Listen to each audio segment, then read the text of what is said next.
My address was supposed to be trained to town St. James, but because of the house fire, I no longer living in St. James, but the welfare paying rent for me in Fair Pilgrim Christchurch. My concern tonight is one that I feeling desperate, really, really desperate, like for a whole spot. But what happened now is I doing things. I search Barbados, I search NHC, I try to talk to the ministers, I started everybody. I even started God. And I come here tonight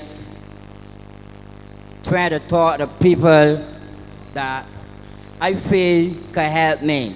Because that's what I come here for, to try to get help with the whole spot. I can't work because I got back problems. I ain't got no money that I could buy a whole spot. But I will like that whole spot because I got business people in Barbados that for some time now willing to help me to rebuild. But them is telling me that if you ain't got a whole spot, you can't get rid of build because we can't just go and build on squatting land. But the bottom line is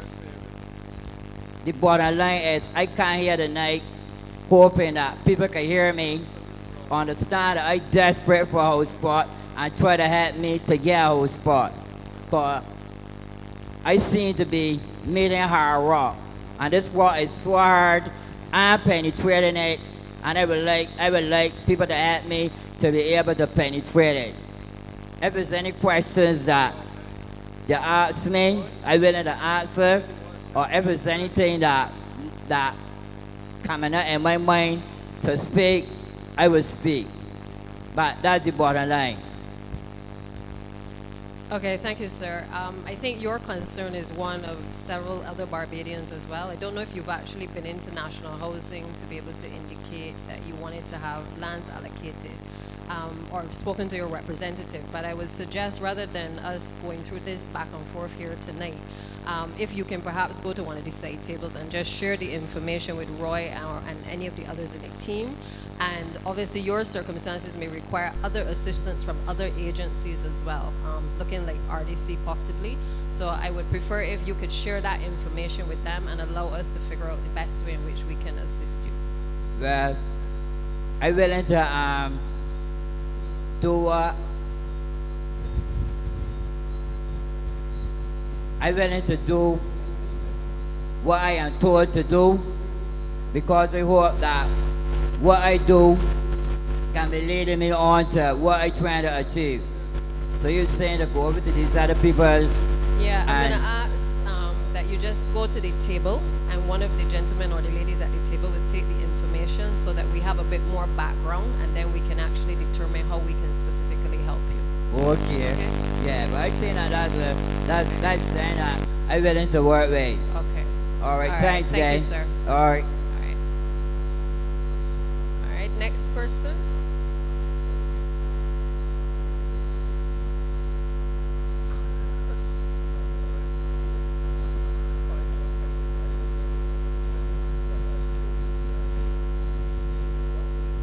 Who's the second person up? Okay, if you can just adjust the mic.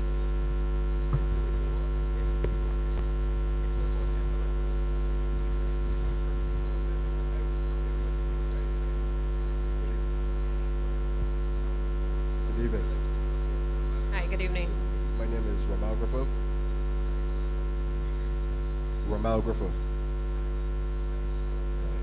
I'm from Archon. I have an issue plaguing me. I have to get total hip replacement surgery. If you can just put the mic a little closer to your mouth. I have reached out to the Honorable Mayor Motley 3 Septembers ago. She promised me I would get the surgery, and since then I wasn't. Nobody didn't get back to me. I talked to Mr. Morris.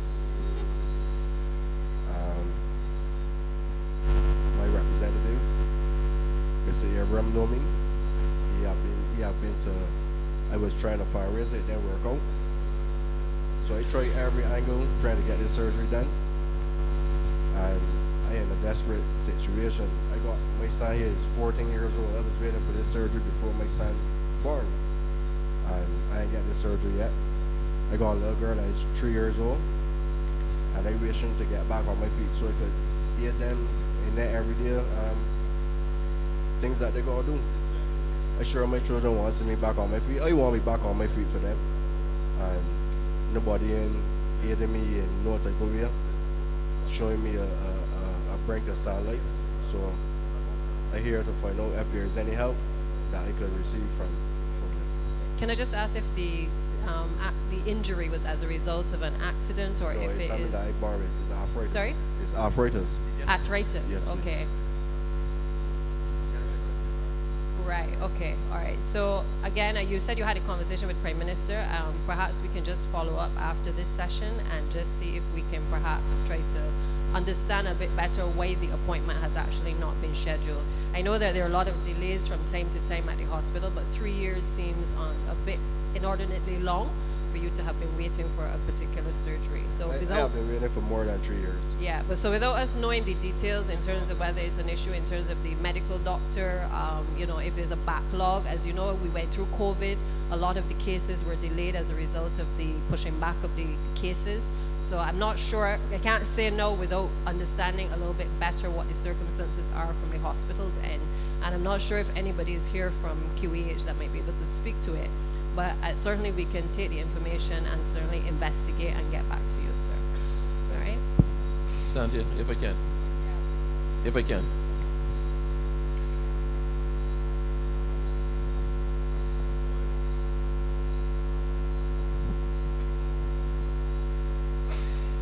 So I will say that I am fully aware of Mr. Griffith's condition because his name, he's Romel Griffith, number 2.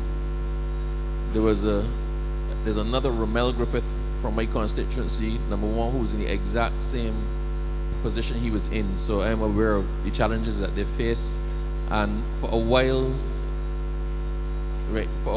the hospital had an issue with the parts and getting what was needed for the hip replacement. So they were on hold for a while. But what I can tell you is that they recently started them back. My Romel Griffith has had an operation and he's recovering now.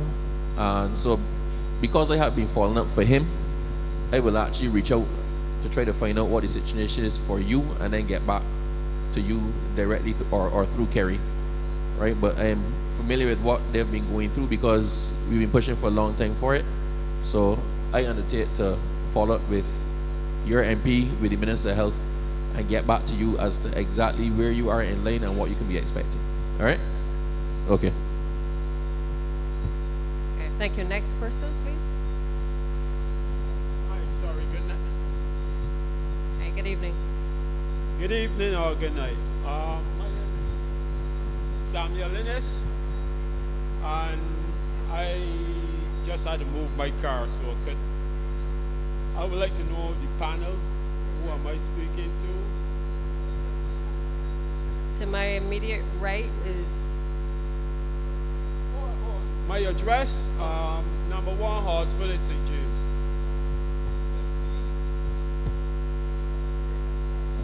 Hi, good night to everyone. My name is Sandra Husbands. I'm the MP for St. James, and therefore your MP. Yes.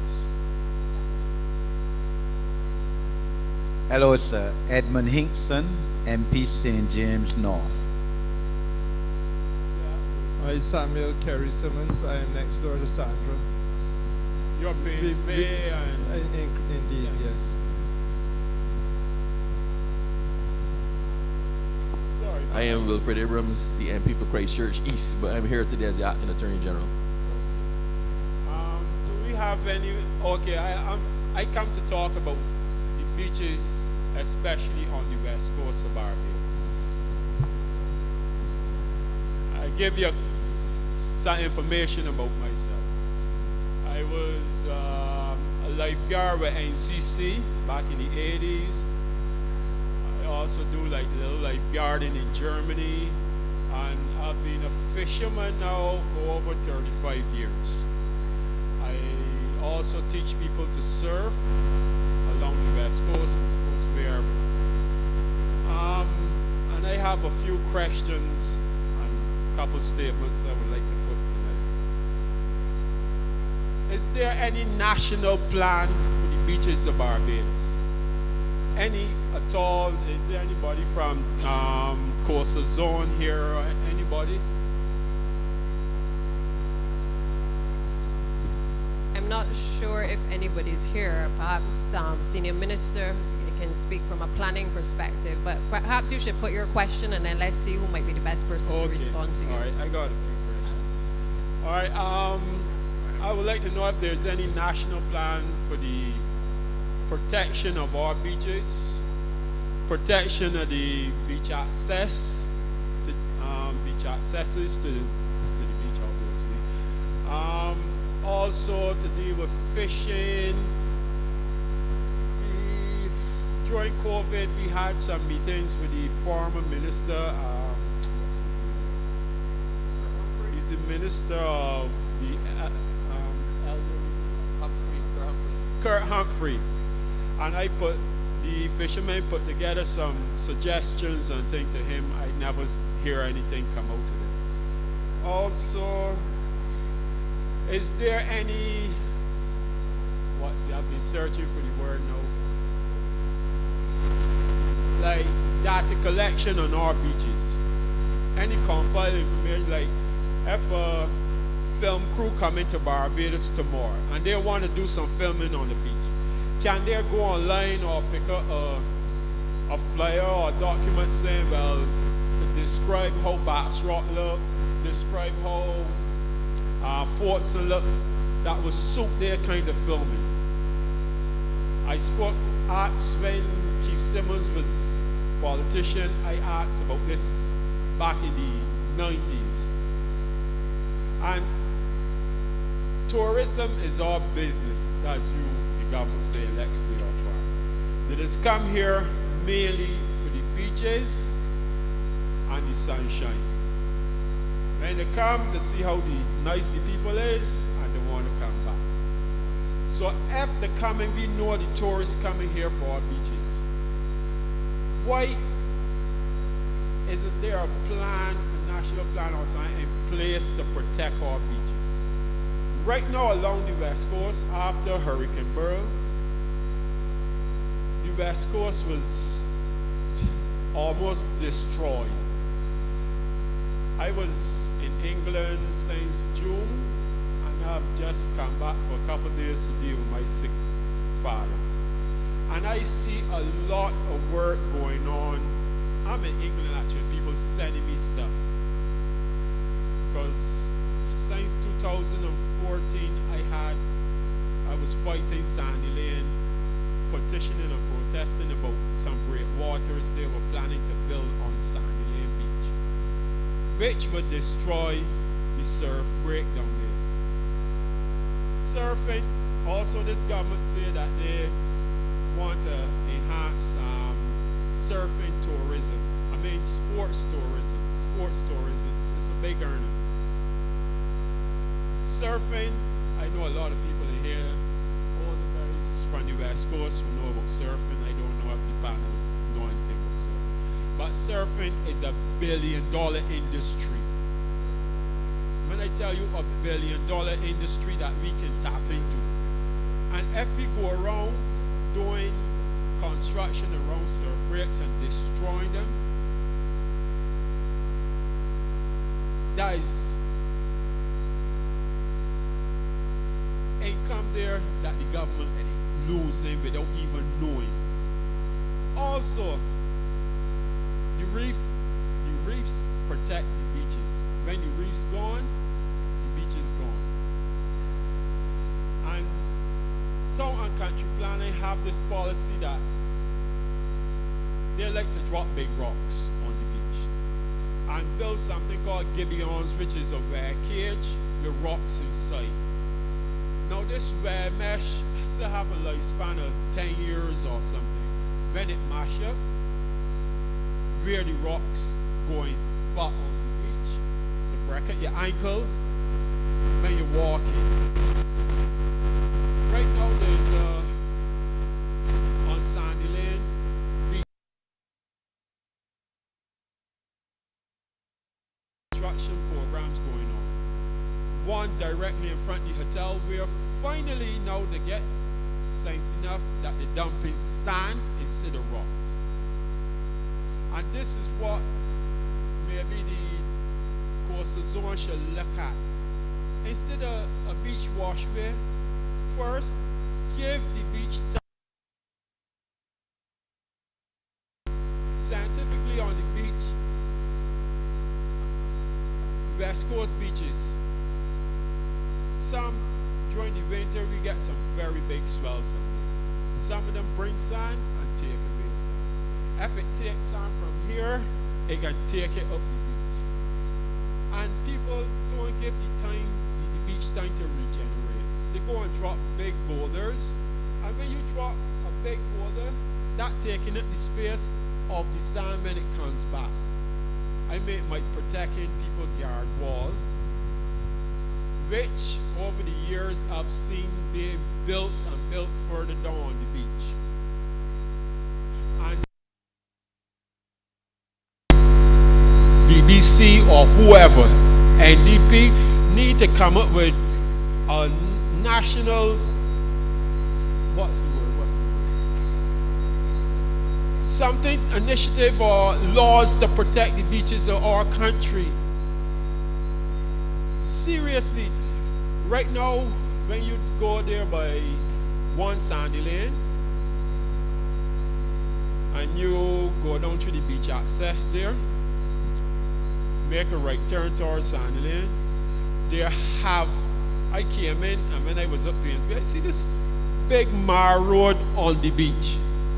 And I asked my friend what's going on down there. I walked down, not a sign, not a billboard telling you what work is being carried out. It should be a national policy that if you have to carry out any work on the beach, you need to put up a billboard, who doing the work, what is being done, the length of time, and what it's going to achieve. Just a simple billboard, so people will know what's going on. Half the people in Paynes Bay know what's going on down the beach. The house there, Henrietta, they lost their seawall. I could understand they lose the property, they want to protect the property. But don't just come and drop big rocks and got big trucks driving across and you can't access the beach. Just do me one favor. Feel free to make your point, but leave out names or references to people that we can identify, especially if you're saying they're doing something negative. Sorry about that. Anyhow, I would just like to see that if they're carrying out work,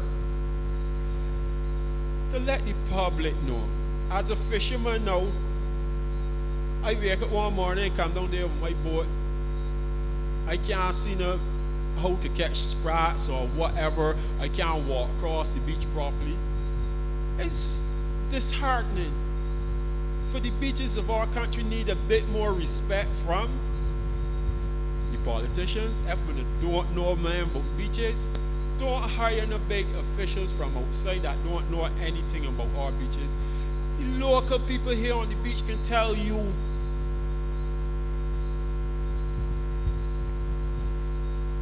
I think also, I would like to suggest that the government start with town with coastal zone, start doing profiles. That's the word I was looking for. Profiles of every beach on the island.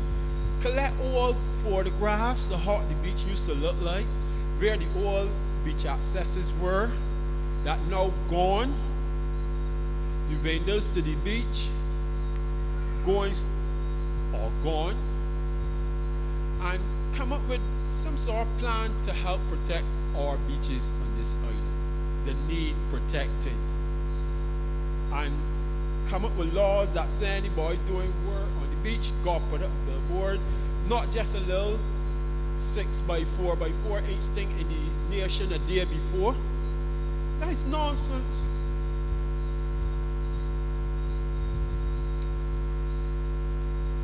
your final point, sir?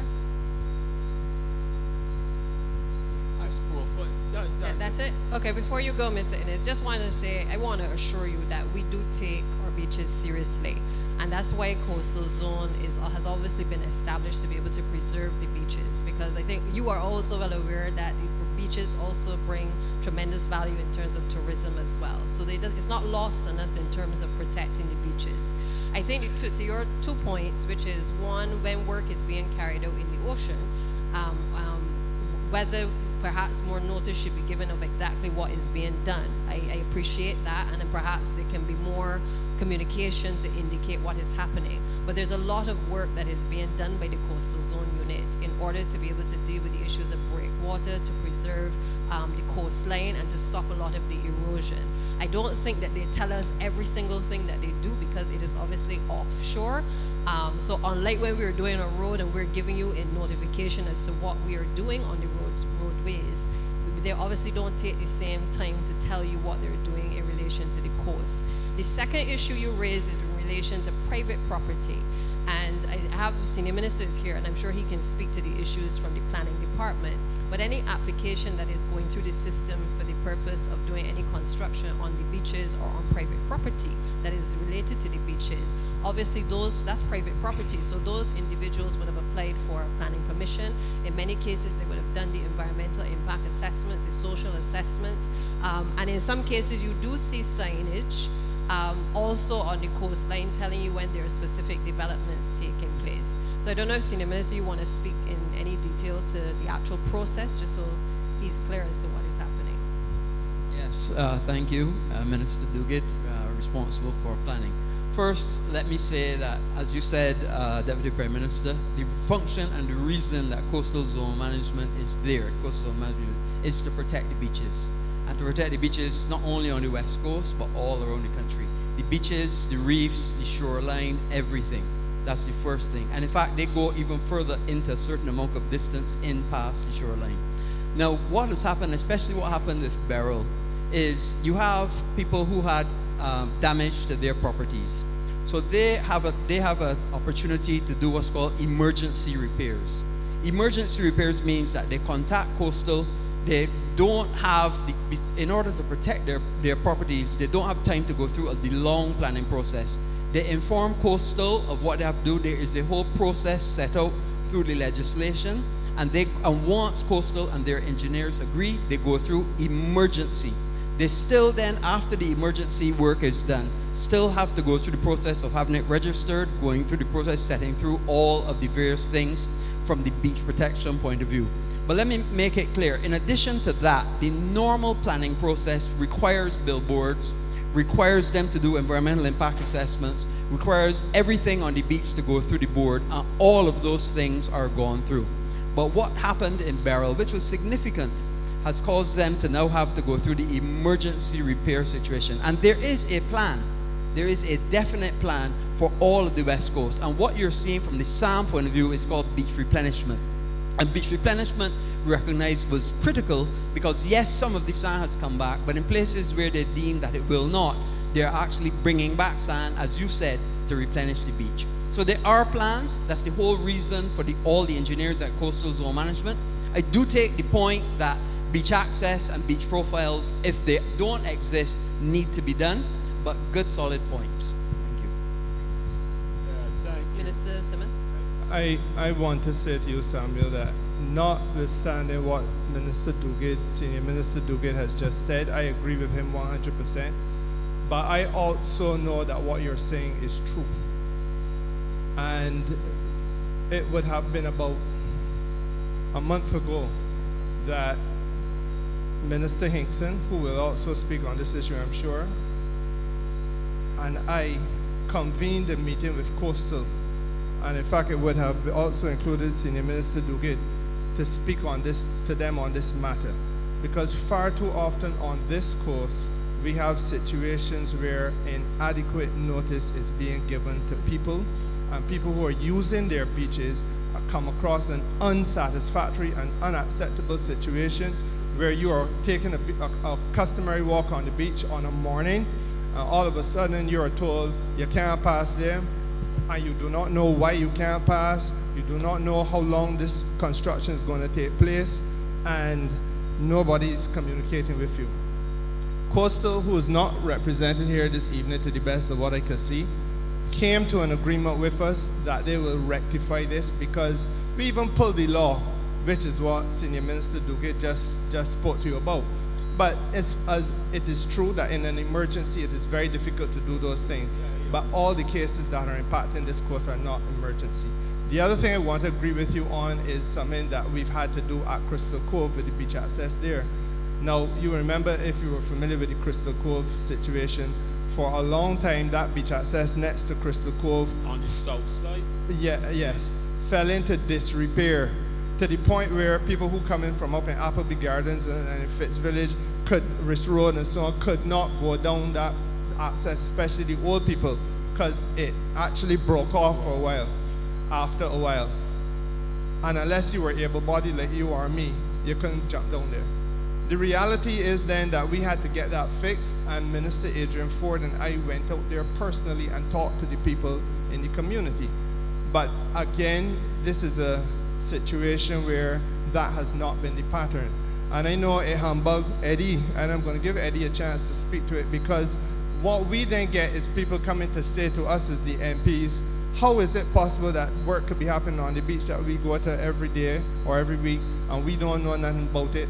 And when is this work going to finish? And sometimes we as the MPs don't even know that the work taking place. So I take your point, and it is a very valid thing that has been humbugging us, and we started to have some discussions with Senior Minister Duguid to try to work it out.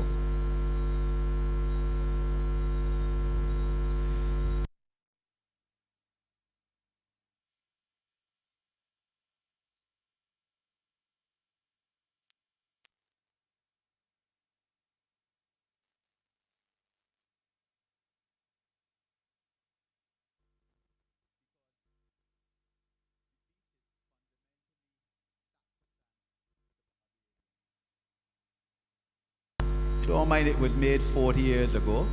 If you play now tonight, it can resonate with everybody, right? And the reality of the situation, let's face fact, is that a lot of the beachfront property, and this is from the 1960s, Sunset Crest, Sandy Lane, is owned by people who are non-Barbadians. So yes, Kerry is correct. We convened a meeting. I think I raised the issue on the Saturday or Sunday, and with all credit to Minister Duguid here, Tuesday morning we had a meeting, because I was overseas and I started getting messages about about 3 areas in my constituency that beach work was going on. I knew nothing about it, because there's no, in spite of what a lot of the public feel about MPs know everything that going on and have to be given notice of everything, no notice was given of these works. So to credit to Minister Duguid and Minister Lane, he was acting Minister of the Environment then, I believe he might still be. He was at the meeting too, Minister Simmons and myself, and we met with Coastal, we met with Town Planning. They had a couple permanent secretaries in on the meeting too.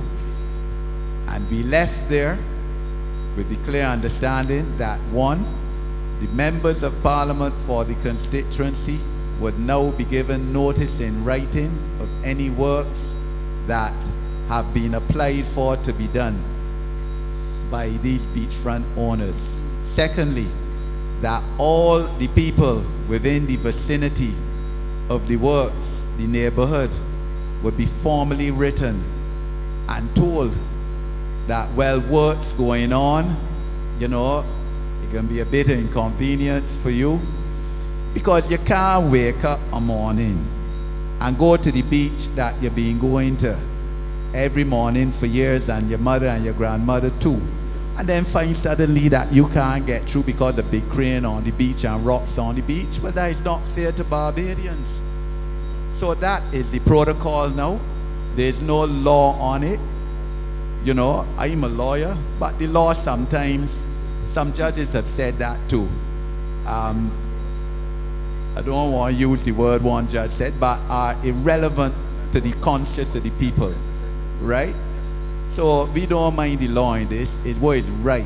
Yes. And it's right that you, as somebody who lives in the vicinity, must be told that work's going on.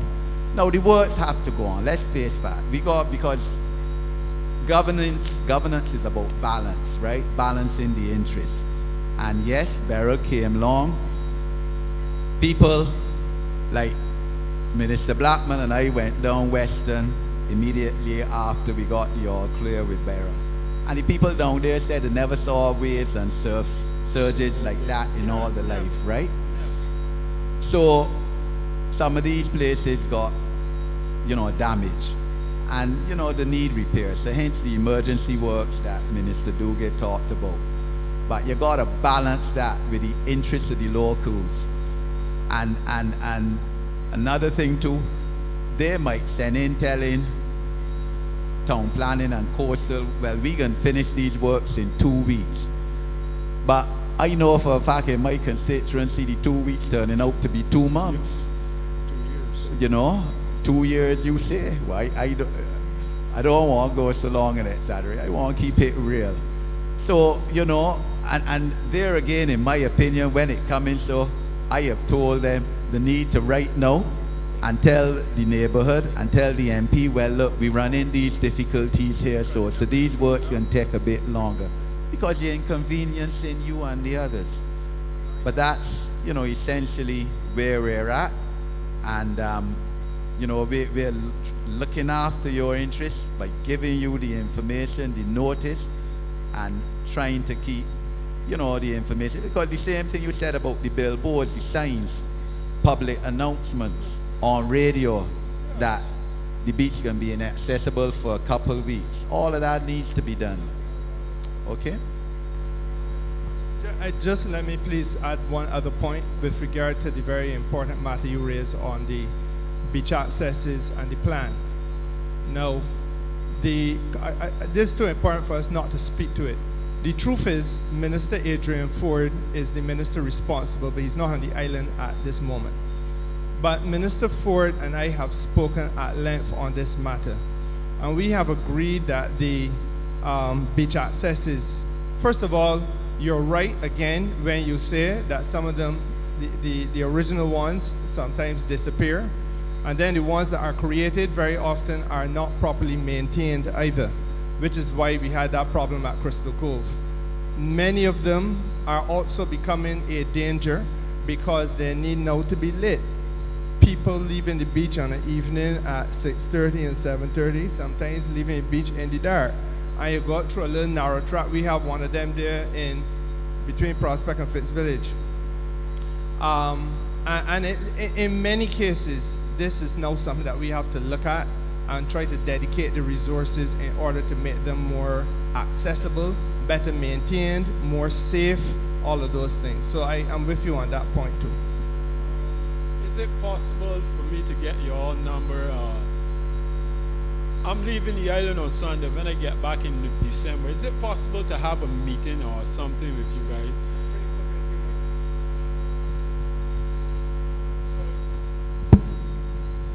What? Not just these public accesses shouldn't be just for walking. Nowadays, all this talk, I seen a lot of signs on the West Coast, tsunami. Or if we've known about tourists and locals drowning on the beach, and then like between one Sandy Lane and maybe by the clinic there's whole town, Sandy Crest, there's no beach access. If somebody, a tourist or somebody drowned down there and you got to save them, how is the emergency people going to get down there to save somebody? I'm talking about beaches because this is St. James, and St. James got the best beaches in Barbados, right? Seriously, we got to look at that. If these accesses, they're not just a little 2-foot thing, but something that an ambulance could go down in or something and save somebody's life or something like that. As an ex-lifeguard, I know what I'm talking about. And I've saved too many people down in Sandy Lane. So all I want to say, I would like to see a national plan or something on the beaches of Barbados, profiles being done, that even like when you come into Barbados, I see when they got pictures of the beaches of Barbados and things. If you do profiles in the beaches of Barbados, your government could give it to the airlines, and when they're coming down here, they could show it on the screen and things, so the tourists will know when they get here, well, Bashima in a place to go swimming. Batsrock is nice from this month to this month, but after in the winter, you gotta look out for waves. So they got information on the beaches already. Because it's horrible that some boy come down here for holiday, they drown, family member in turmoil. Simple little things, a profile of the beach. Just a simple thing. I did one of PSB years ago, and I wanted to get it printed out, but I couldn't get any help. Doesn't bother me. I know my beaches. I want to thank you for your passion about our sea and about our marine life. And I'm glad that you are one of my constituents showing concern for a national issue. And as you can hear, the MPs for the area are as concerned about you, as concerned about the matter as you are. And I just want to reassure you that as a government, it is a concern, and I will explain why. One of the things that as a government we've come to in relation to policy is to see Barbados as a large ocean state. That when we're talking about taking care of Barbados, we're also talking about taking care of the beaches, the ocean, the sea, that all of that is part of what God has given us as a heritage. And what we are seeking to do now is to be able to do the necessary research, begin to understand more about what goes on in that space, and what are some of the things that we have to do to take better use of the space, but also to protect it. But it will take time because we're working on it bit by bit. So let me thank you very much for representing so well on the matter. And I'm sure that you will find that in the government, you will have able partners who are working towards helping us protect and maximize our heritage in the sea and on the beach. Yes? Samuel, don't go yet. Don't go yet, son.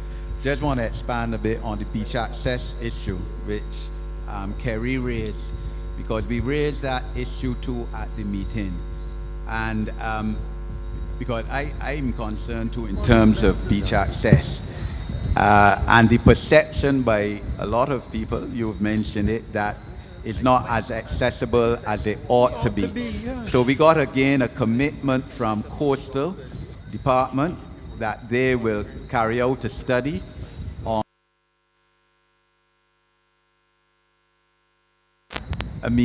issues of what? Should there be a beach access every 100 meters, every 200 meters? I don't know.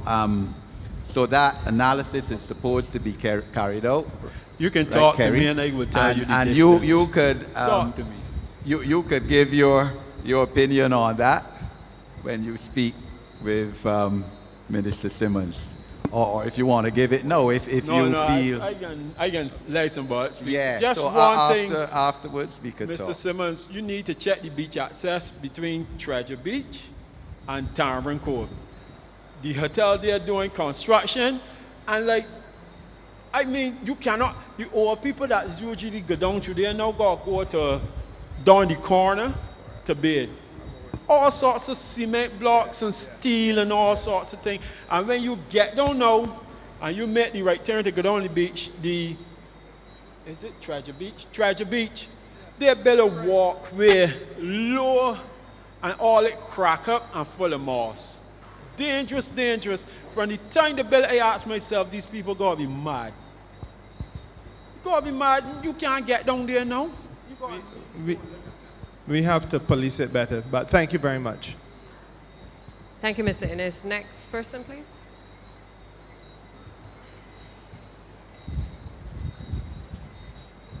Good evening. I'm sorry for my English at the beginning. My name is Max. Maxim. Yeah. I have one question. Let me just 2 minutes. And again, I'm sorry for my English. It's not so good. So, Edwin, wait a second. The address, where we live. Welch's Grove. Welch's Road, and your first name is Max. Yeah, my name is Max. Grove. Yeah. I'm sorry again for my question, because my question not directly about the St. James. My question a little bit bigger than about the problem which all people have on Barbados. What kind of problem I found on this island? Most of the people, unfortunately, does not have access to the data on the phone. So we can ask a lot of people here, they don't have data because it's very expensive. So data plan, like gigabyte. Like, because the company here, they have a monopoly. Digicel and Flow, they control all telecommunication business here, all telecommunication channels. So they control some power of the government from the Barbados, because the telecommunication channel very important for any country, any government. So, in my question to the government, do you have any idea how you can help to the people, give them more access to the fast mobile internet? I talk about the mobile internet, not about the Wi-Fi, because we all have a Wi-Fi. Ah, I'm sorry. Because again, I'm sorry. So, because with my friend Edwin, we already started the startup on the Barbados, because we know how to resolve this problem. And if government does not have access to this idea, how they can resolve this problem, I mean, the problem give access to the most of the young people to the free, fast internet, portable internet, like in public transportation, and I don't know, in the schools, everywhere. So if you does not have idea, we can help to the government. I'm sorry about this, but my question, I still have this question to you. Do you have any idea what you can do with this problem?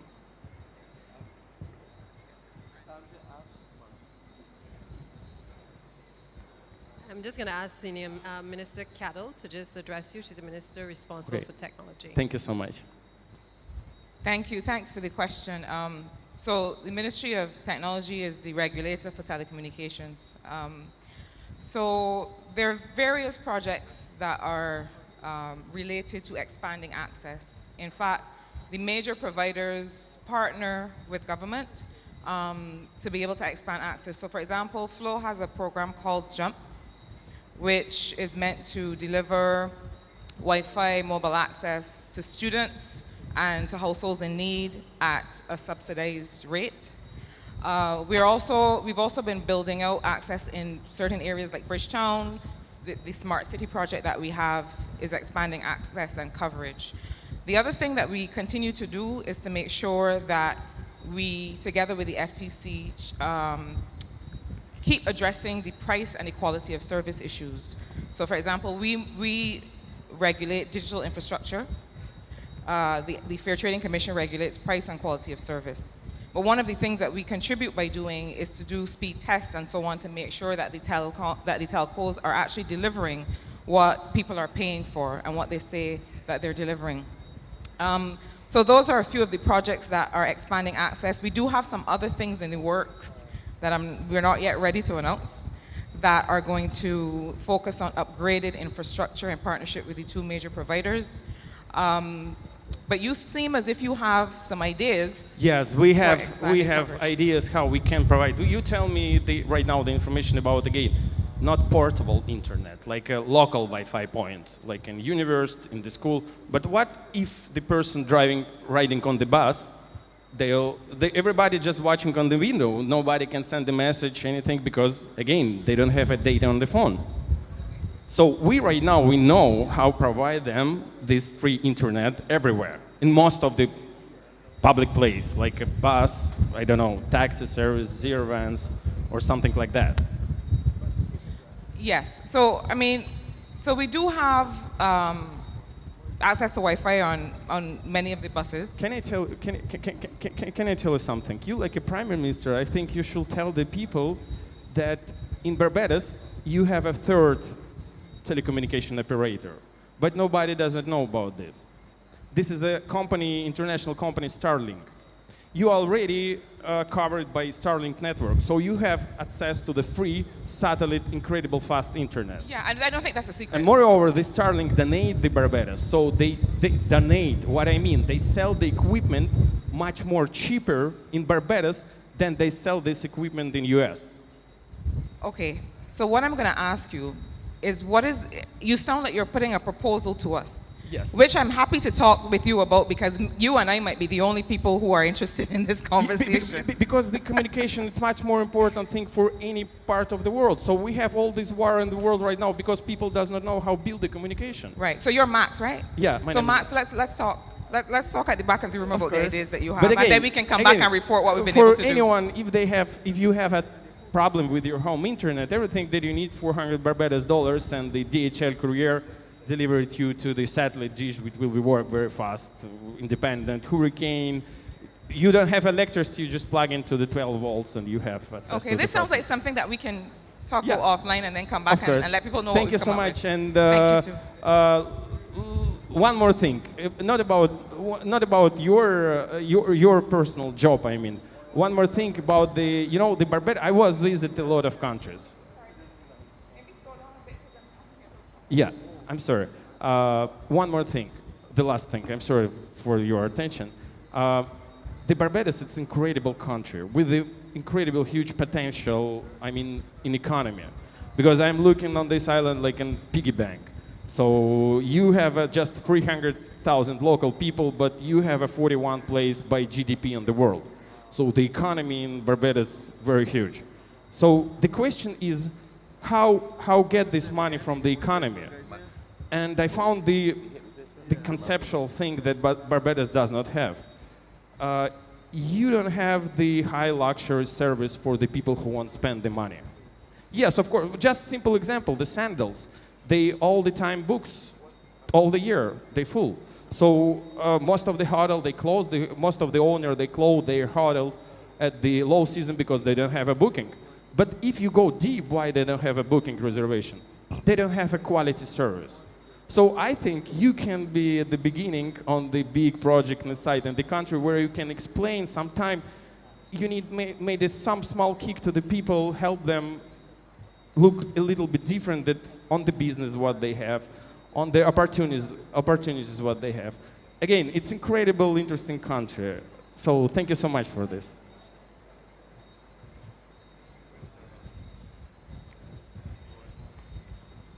Thank you, Max. Next person.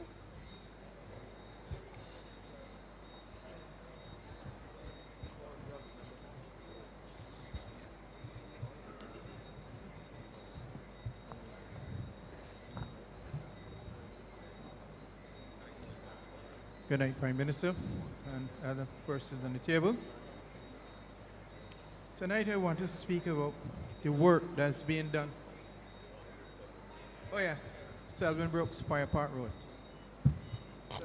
Maybe they need to push the volume up a bit.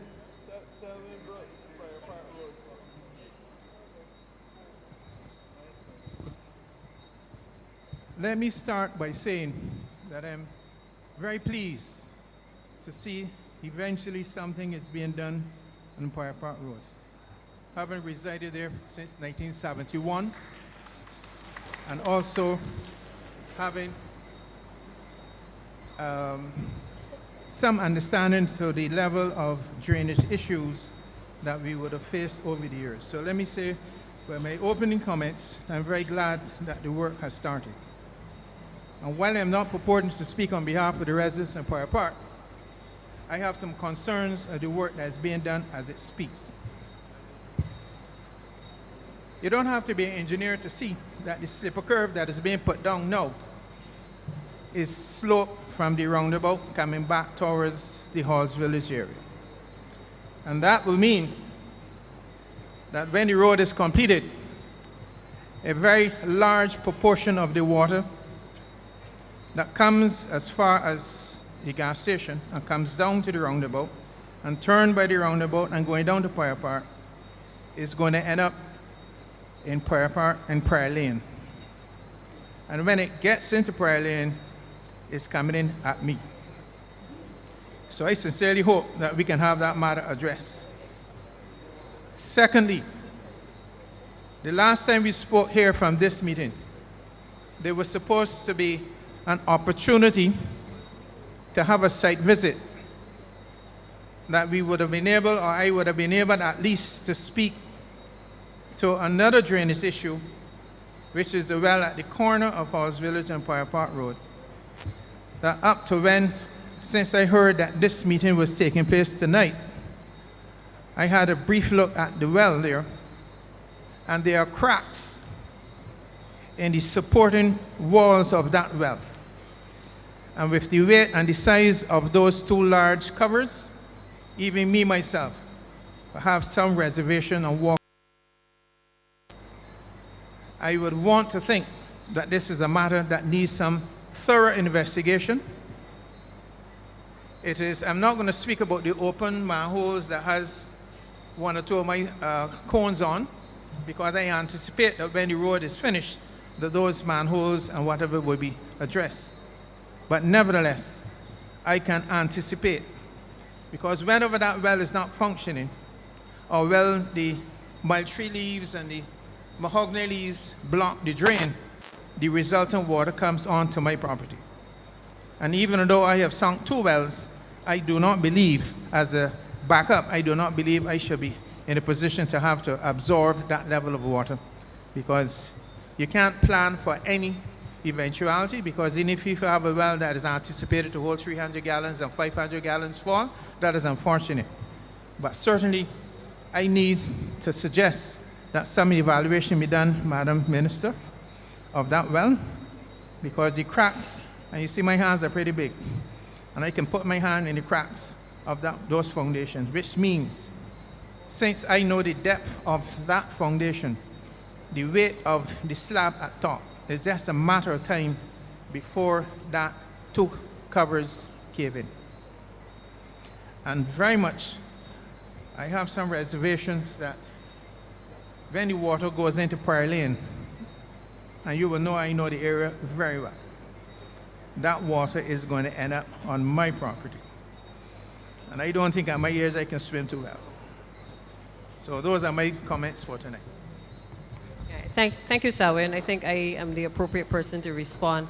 Just to say that I am as pleased as the residents of St. James in relation to Prior Park actually having been started. We anticipate that it's going to probably be about another 6 to 8 months before actual works have been completed.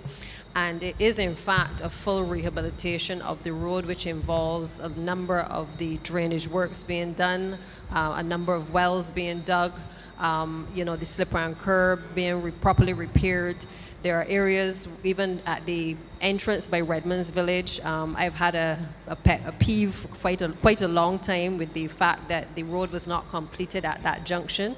And we've extended the road works, not just for the road, but extended it all the way to that junction to correct what should have been done under the improvements that should have been done under the highways several years ago. So it's a full rehabilitation. Selwyn, I do believe that we owe you a visit in terms of being able to have a word with you in relation to the impact of that road. But we spent the last few months since we would have been here working on the design and build for the road. Now, traditionally, MTW would usually seek the quotations from the contractors. And in many cases, we were finding that we would then have variations when they run into soft spots, or they then had to go back and consult with residents like yourself over certain issues relating to the design. So we took a different approach this time around with a number of these roads which fall under the CAF project. And the design and build is actually allowing us to iron out a lot of these issues beforehand that you are raising, so that once the road is completed, it is full reconstruction and rehabilitation of those roads to obviously engineering standards. I don't know if, Jason, you want to speak as CTO? You can speak, yeah. I understand you're from St. James South as well?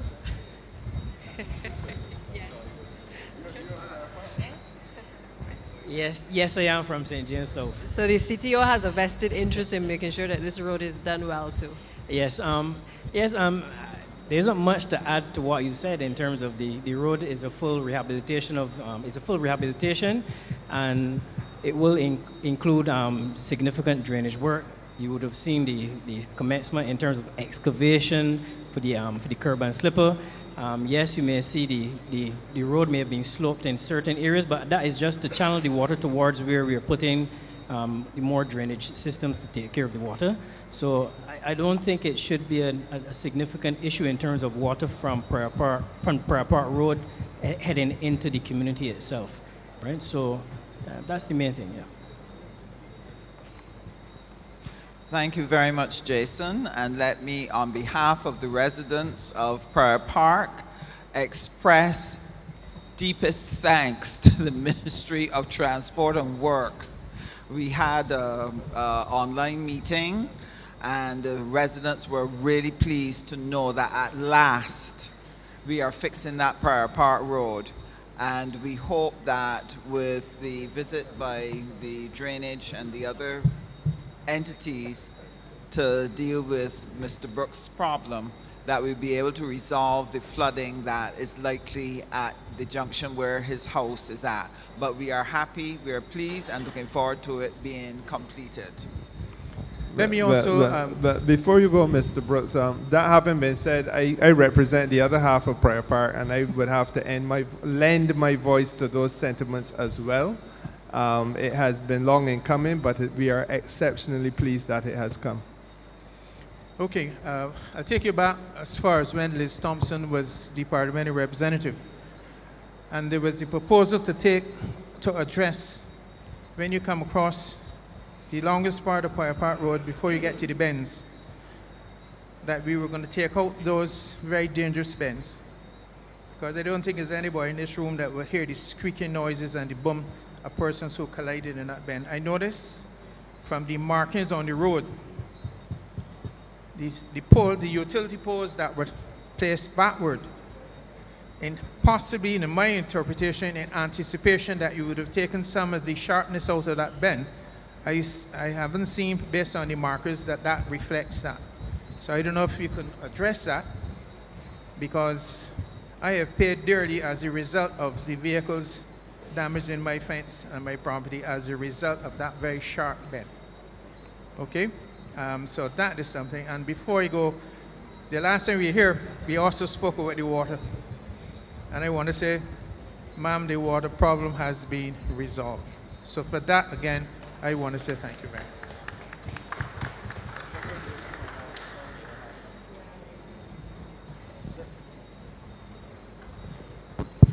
I just want to say that I haven't been speaking because I'm suffering from very bad chronic sinusitis, and you can hear my voice is not what it normally is. So Santia, I thank you for carrying the weight for me tonight, as well as the other members of Parliament and the Acting Attorney General.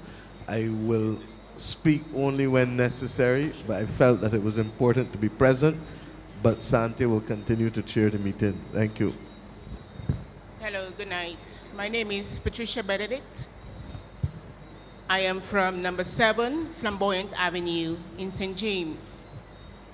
I want to find out what is really going on in Barbados, or what is going on in Santa Cruz, St. James, that well, not now because certain people have intervened, but what has been going on for years in Santa Cruz, not even the media knowing what's going on in Santa Cruz has just kept their mouth shut.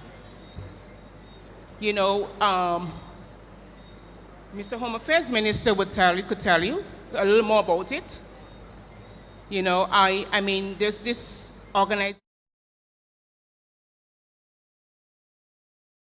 To help you, if you can just finish one concern before going on to the next, we might be in a better position to be able to actually address what you're raising. This is, we want to actually understand and help you.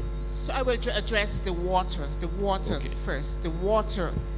Good evening to our Honorable Prime Minister and all ministers of the head table. I am going to address this directly because this is an issue that has come up and has been going on for some time. Sorry, ma'am, if you could just give your name and your address, please.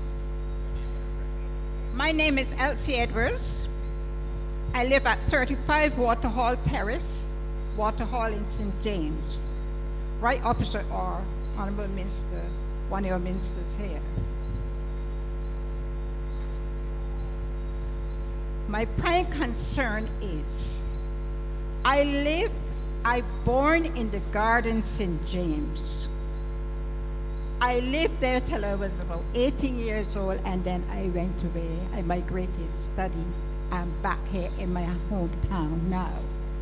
My concern is, I've spoken to the minister in charge of the St. James area, and he's here tonight, about a road, the only road that is missing down that area is by the Christian Mission Church, which has residents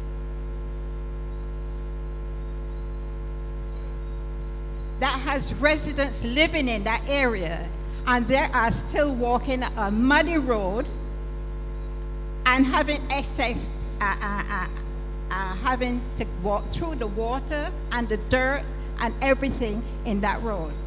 Now, I spoke to Mr. Hinkson some time ago, and he said, he gave me an excuse that nothing can be done, and that's not true. When I made an investigation recently, okay, I was told Miss Thomas owned the land that correspond with the people that live in at the back of them. They have nice houses up there, but not nice roads. And Miss Thomas is now dead. Miss Nile and her daughter have given permission, this is what I was told, permission that the road can be done up there. They offered it to the government, and people went and investigated it, and they said there was not a problem for the road being built up there. Now my concern is, why isn't it being done? Why do they have to live like that? There's nobody living in the 15th and 16th centuries anymore. I went to school with barefoot and no socks and walking down muddy roads and things like that. Those days are gone.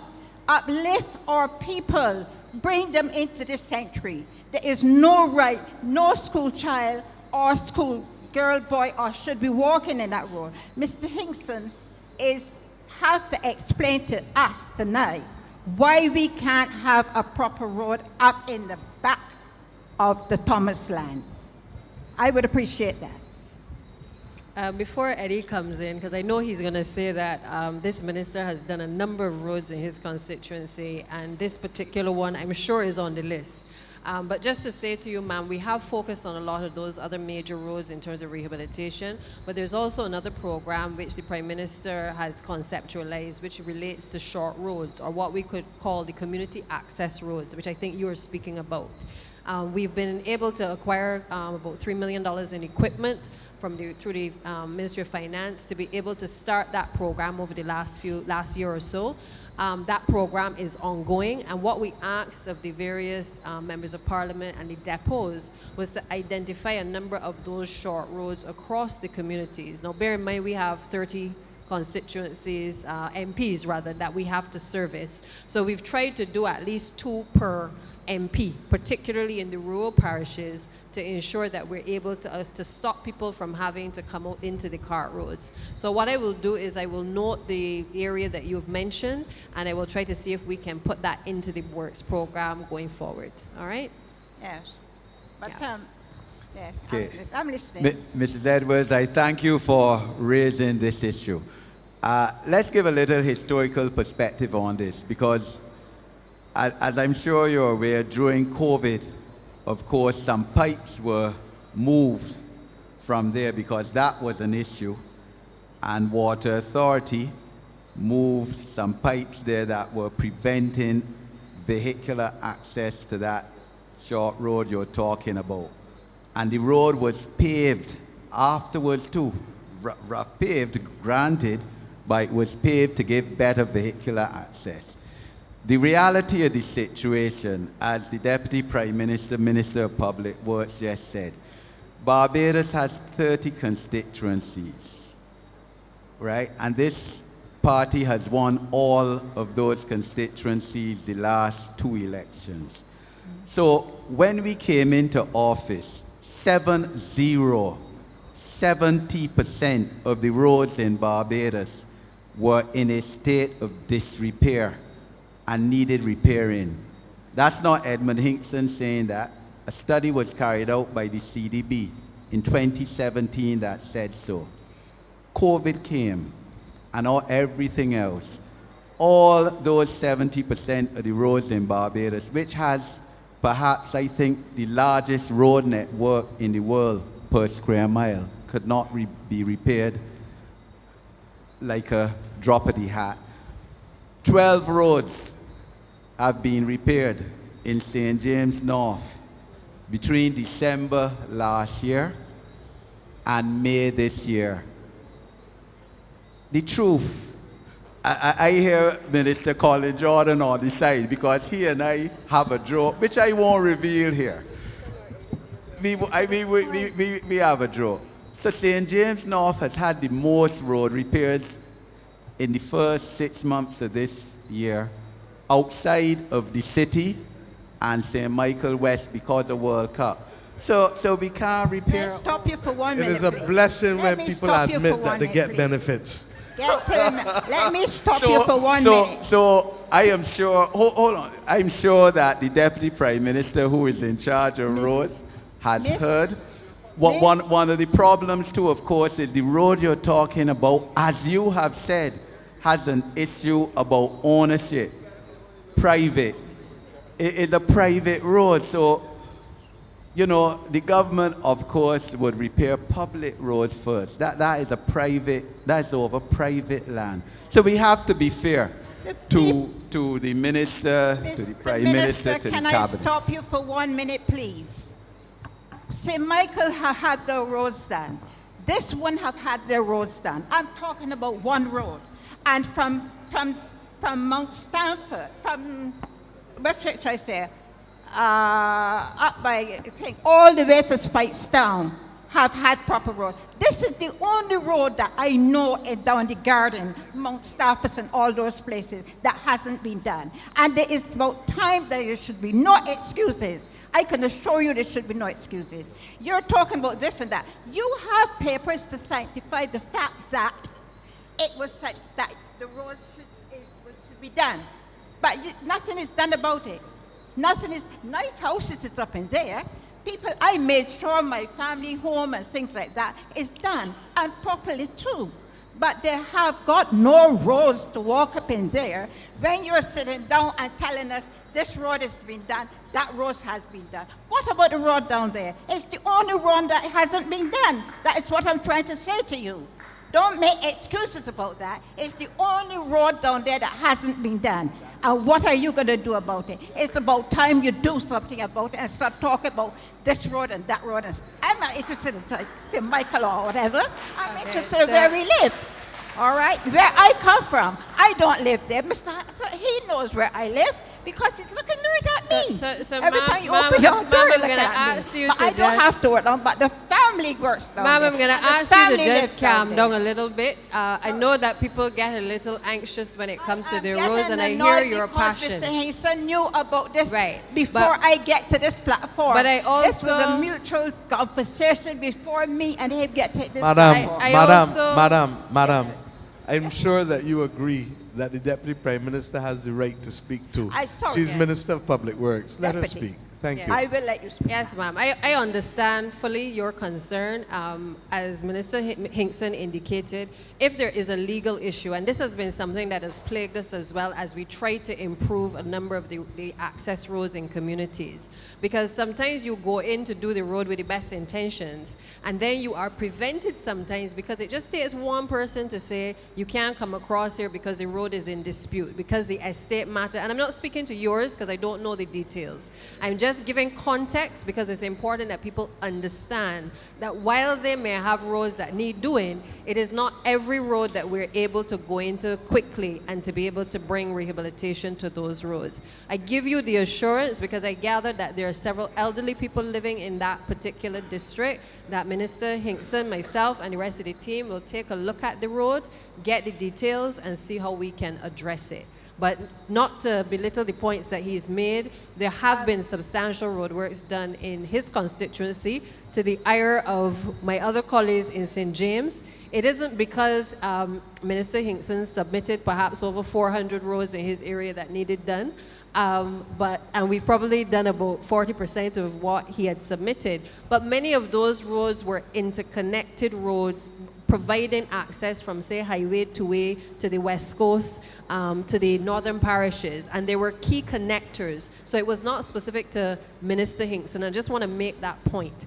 When we have limited funds to play with, when we have 30 constituencies to service, it is in our interest to make sure that we spread a bit of love every single place, and we do it with very clinical in terms of how we spread the love across the country. So I assure you, we'll come and we'll visit you and take a look at the road. Yeah.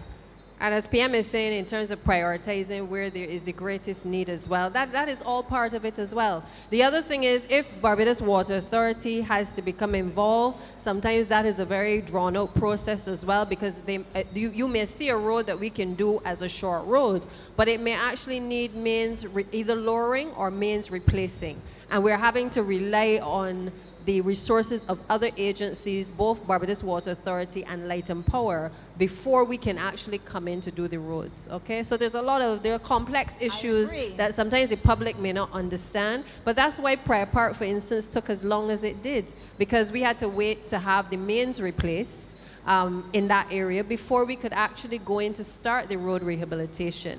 And the teams from BWA are doing, I mean, we have 15 roads going on in the Scotland District under the Scotland District project. BWA is on all of those roads. And they're replacing the mains on all of those roads across the country to bring improvement to the Scotland District as well. So I hear you, but I do ask you to just be patient with us. We'll take a look at the road and see what we can do. Thank you. All right. I understand you and I can hear you quite well. But the point is, all the paperwork is in your department somewhere. I've been told that officially, and nothing has been done. It's too long and waiting.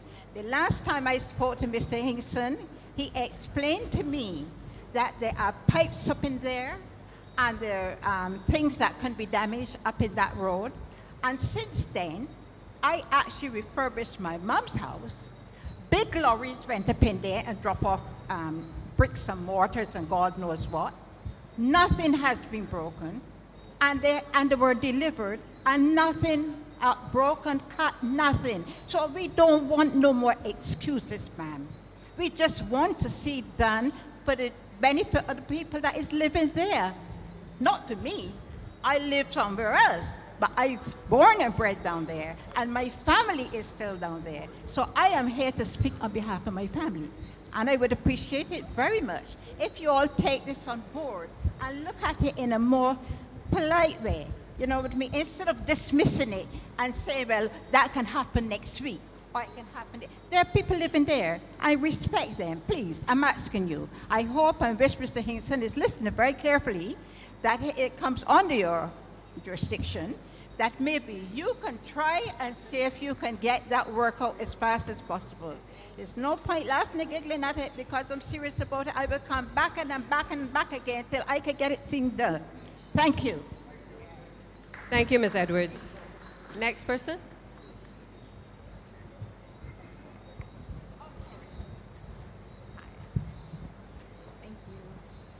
Hello, good night, everyone.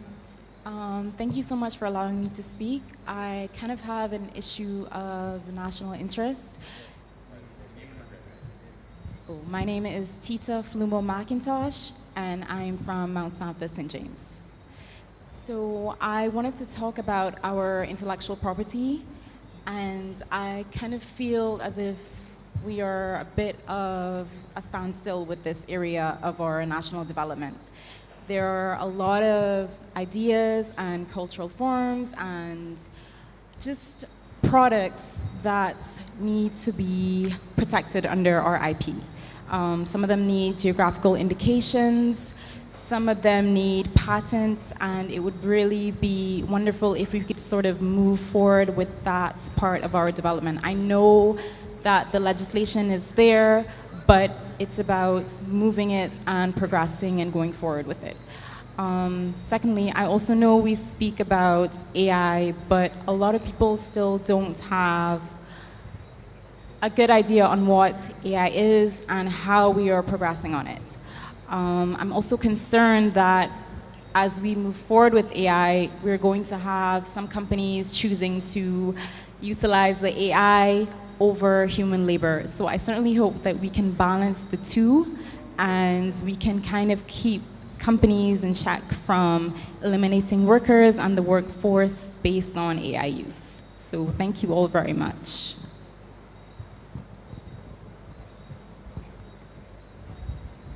Okay, Minister Kettle, you want to address that? Thank you for the comment on AI.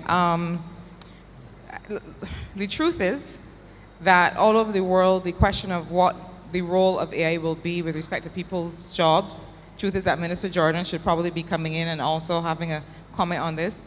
But we're at the very beginning. So one of the things that I was able to report recently, having just come back from some discussions with Howard, is the setting up of a Center for AI Innovation and Governance. Why innovation and governance? One, we want to develop the technology and we want to use AI as an opportunity for young people to find different kinds of new jobs, because it does create that opportunity. It is not just about AI removing jobs, but one, improving jobs, and two, creating new kinds of jobs. What does that look like? We announced not just the Center for Innovation and Governance with Howard, but that we're building out a new data center over 3 years. That is a whole new industry. It doesn't exist in Barbados now. It is about training people in data science and data analytics, which we've already started developing the program to do. UE is doing some of that. We're going to be doing some of that with Howard based on this agreement that we've just started to advance. So I think that you are right in terms of the rules part, which is the governance part of that center. So we're working on the innovation and building the industry. Alongside that, we have to make sure we have the legislation. We have to make sure we say to people, these are the ways that you can responsibly use the AI technology. These are the ways that you have to do it in a way that protects people's data, and that we also make sure that we are managing the kinds of jobs that it produces. So if you do have an interest, let me know. Because we are looking for people more and more who are interested in growing into the industry. Yeah? So thanks for that interest. Thanks for that question. Sorry. If I will only add to Marsha before Chad comes in, that this is an area that is probably going to be best handled regionally rather than nationally alone, because its implications for the integration movement and the single market and the single economy, because our domestic economy is effectively our regional economy because of the revised Treaty of Chaguaramas.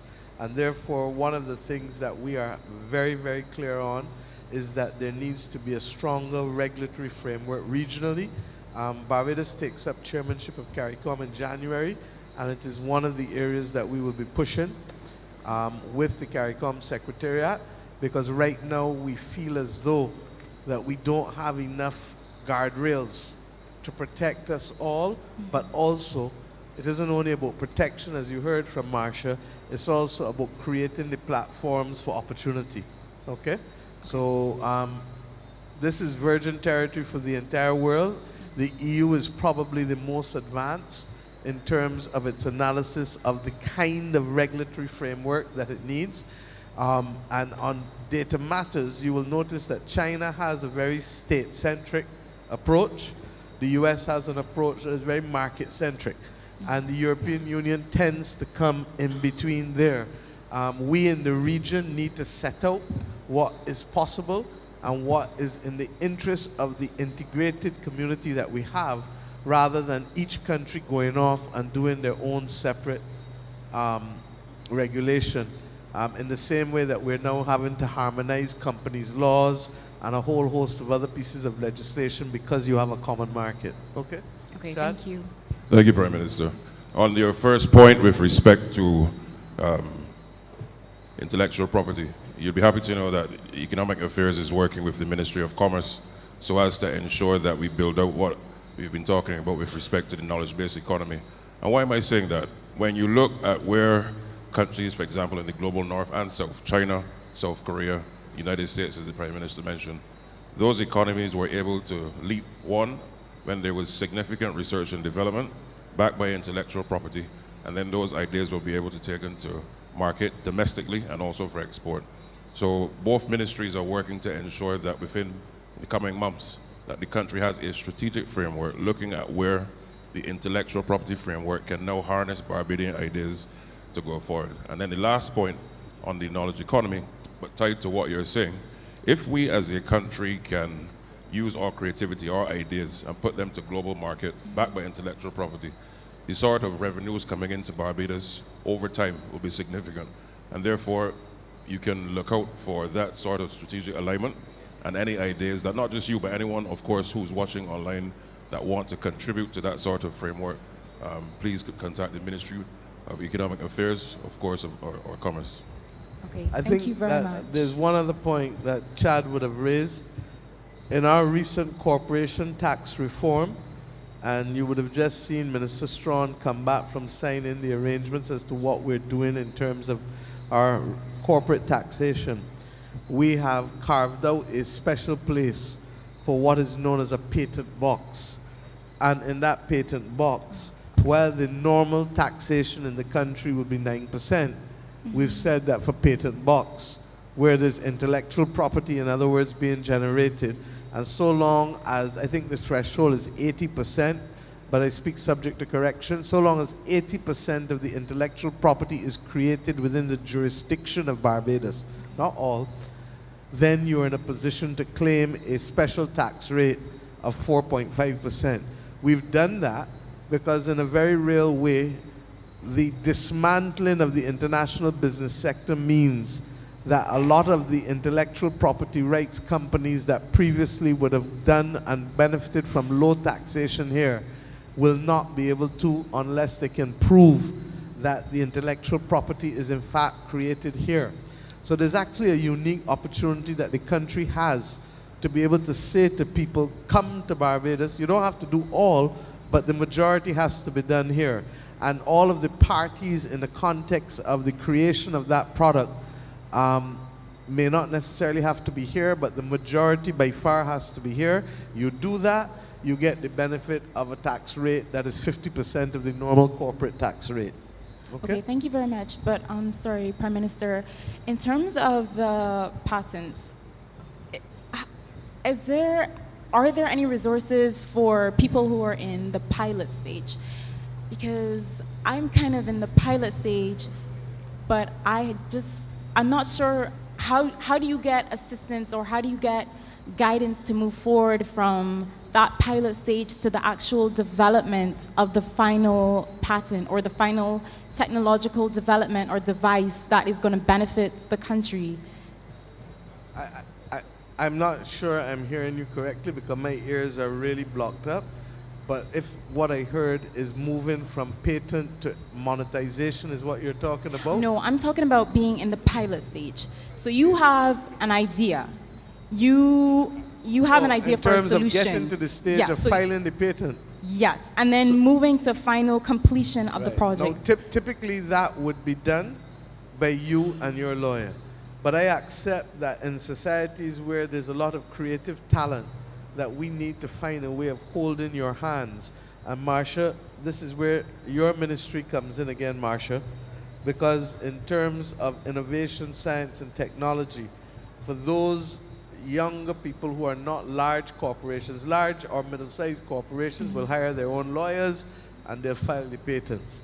But for people who are individual or small business people, we may have to have some kind of hand-holding program to help them on the patents, and it is something that you may want to look at in terms of the kind of support that the BIDC, Export Barbados, can work with you on. Okay? Yes. Okay, thank you so much for your time. Thank you, everyone. And it sounds to me that in any event, you should be having a conversation with the Ministry of Innovation, Science and Technology, because we are looking for more people like you. At the end of the day, the reason why we put the patent box there is that we can do much from this small rock. And if we do it, then we can monetize it for a global economy. And that's why Marcia's point about the Center for governance and AI innovation is so critical, because you talk, in fact, I came to address the students at this school a couple of years, it was probably at the beginning, 2 years ago, and I was struck every time I go into a secondary school, 50–60% of the children want to be either in music videos or software application. So it tells you that they are living in a different world from the majority of their parents, because they're seeing the global market as their market as opposed to only the domestic market. And we have to find a way of helping them to bridge that gap. And that's why we keep talking about global citizens with Bajan roots. So I could go on and on, but a little. I understand, thank you. I just wanted to comment on what you were sharing about the impact of AI and technology on the ability of labor to keep their jobs.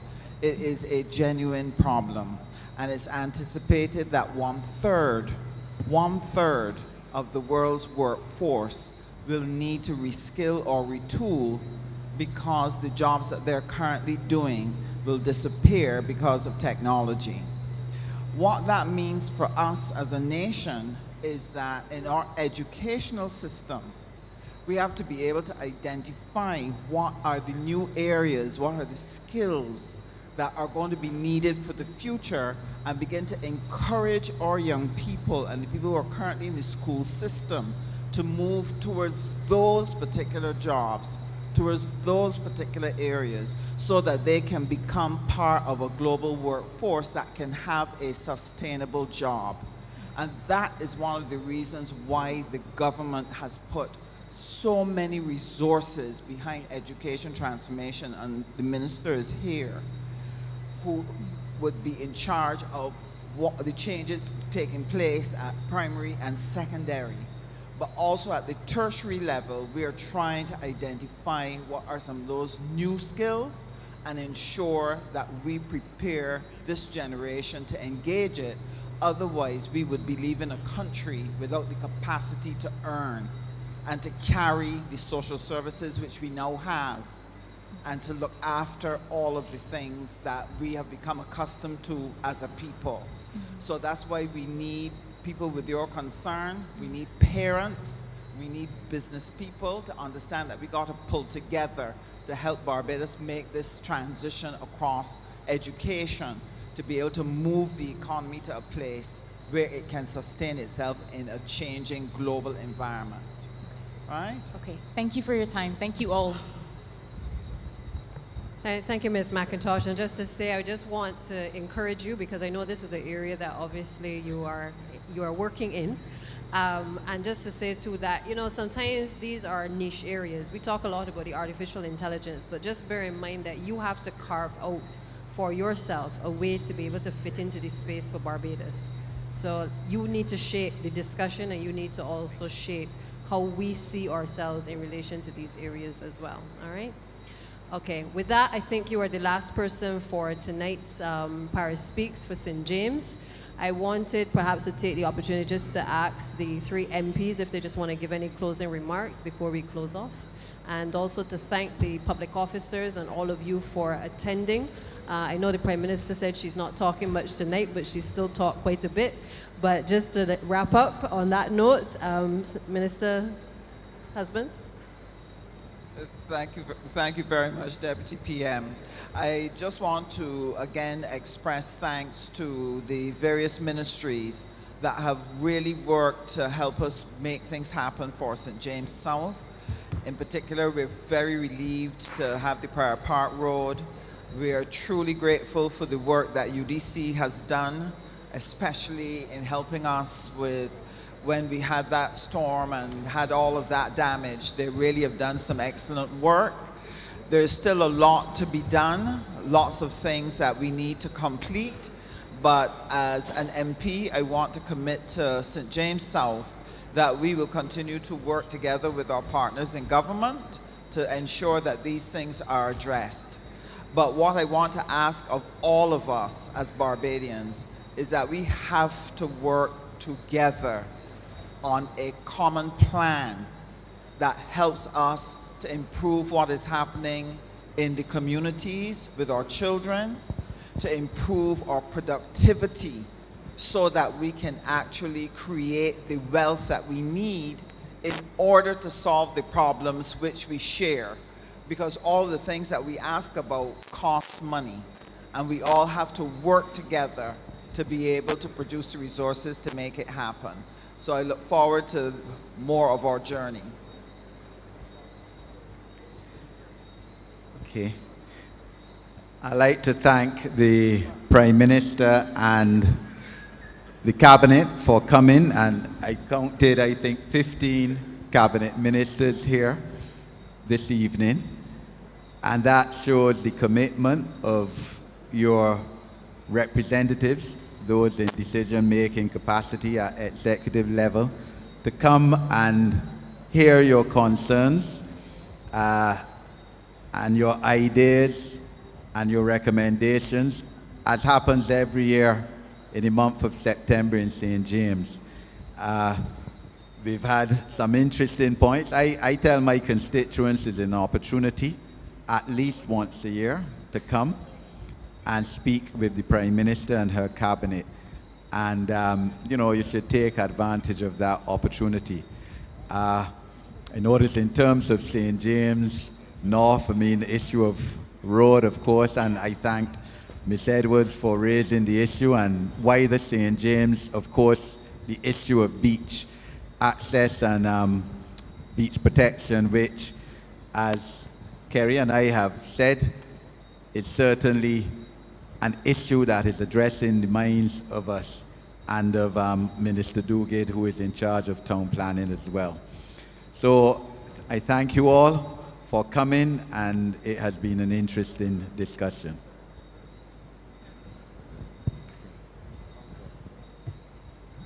Thank you very much.